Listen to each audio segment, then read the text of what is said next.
They been talking about breaking news. Hulk Hogan was found dead in his Florida home. Good.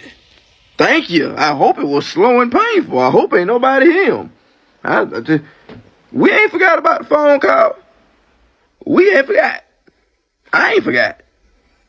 I don't care if he's an 8-foot tall football player. If we're gonna flow knackers, get the richest one you can get. And your daughter was still out here taking BBC. Your wife still taking BBC. And look at you, up there dead. Just dead as a doorknob. Dead as a disco. Talking about just dead. They talking about breaking news. Ain't breaking news. We've been waiting on you to die. I ain't got no sympathy for you. I hope you went straight to hell. I'm talking about straight there, not even a pit stop. I hope the Lord just sent you straight down to that motherfucker. Rip your shirt open now. You're going to need it. Rip it off now. You're going to need to take it off. It's hot down there. It's hot as hell up here. So I know it's hot as hell down there. I know it is. I'm saying, R.I.P. May you rest in peace. You see, the Grim Reaper had one job to do. He has one job to do, and that is to relieve this country of all evil. When we asked for the Grim Reaper to take the person that needs to be taken to save our democracy and our country, he came for somebody else. First, it was Ozzy Osbourne. Then it was Jamal Warner, who played in the Huxtables, the Cosby Show, who unalived this week as well. And now this racist piece of shit.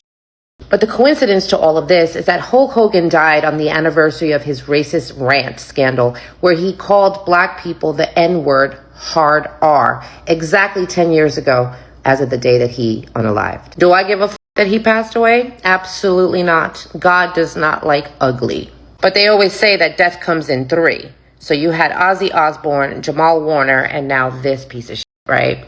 We are just waiting. We're waiting for clots and prayers.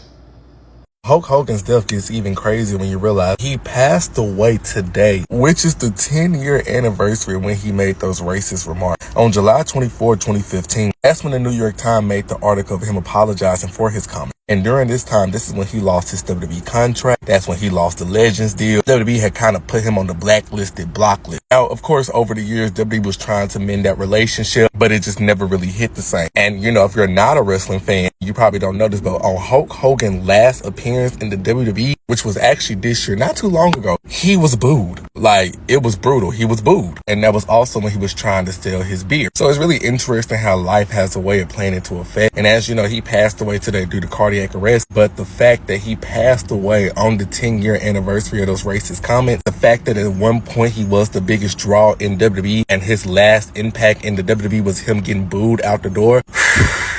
It's like you can't play with this life and universe stuff because you just never know how stuff play out. You know what I'm saying? If you're black and you're saying rest in peace to Hulk Hogan passing away, why? That guy was extremely racist. Why, when any of us that don't know him, 1, 2 are black, saying rest in peace to someone who does not care about us at all doesn't really make any sense to me. It honestly makes me question on why people with celebrities are so weird. Like, just because they're a celebrity, you don't have to really feel any type of way about them. But I'm also cynical, so that's how I see it. Like, if someone has a racist tirade rant that they go on like this, why should any of us really feel anything for them passing? They weren't really the best of people. Even if it was a long time ago, it's like, I still don't care. And the quote when he was talking like with his daughter, saying, I mean, I'd rather, if she's going to F some N-word, I'd rather her marry an 8-foot tall N-word worth $100 million, like a basketball player. I guess we're all a little racist. Effing N-word. Like, why are we saying rip? I don't get it. And then we have this one. Now, I haven't heard of this one specifically, and I don't know where the audio is, but it says, Hulk Hogan wasn't just racist. He was so specifically and uniquely racist that after his son almost killed his friend in a wreck, one of Hogan's primary concerns was that he and his family would be reincarnated into a black family due to karma. They say it was caught on audio. And then when he came back to WWE, he hit the roster with a be careful about cameras as opposed to I'm sorry. And I'm sure it's easy for me to say this because I didn't really watch wrestling and I really didn't care about many wrestlers outside of CM Punk, John Cena, The Rock, Hardy Brothers, and Booker T. But Hulk Hogan was born in the 50s. You know what kind of men were around during those times. We also know his leaked audio rants of him being very racist. So I'm just like, why are black people feeling a type of way about it? I mean, I would question even anybody, but I guess specifically black people. Like, what is your reasons for sharing like a rest in peace or having any sadness about it? I don't know. Now, in other news, I just want to say, this one hurts. We grew up watching Malcolm-Jamal Warner as Theo Huxtable, that cool, funny, down-to-earth big brother we all saw a little bit of ourselves in. But what you might not know is how much more he gave the world beyond TV. He wasn't just an actor, he was a director, a poet, a jazz musician, and a man who moved with intention. His work always had soul, always had heart, and now we're saying goodbye. Malcolm tragically passed away while vacationing with his family in Costa Rica. Caught in a strong current, he drowned, just like that. Only 54 years old, still young, still giving. Losing Malcolm-Jamal Warner isn't just about losing an actor.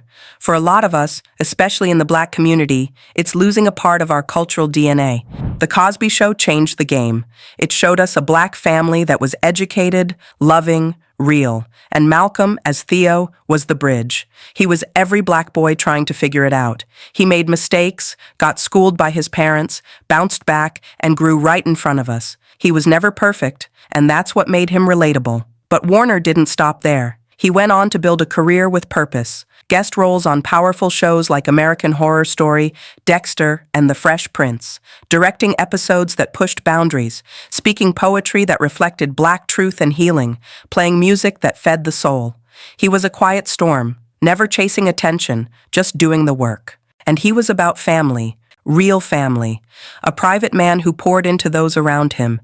That's why this hurts so deeply. He gave us realness. And in this world, real is rare.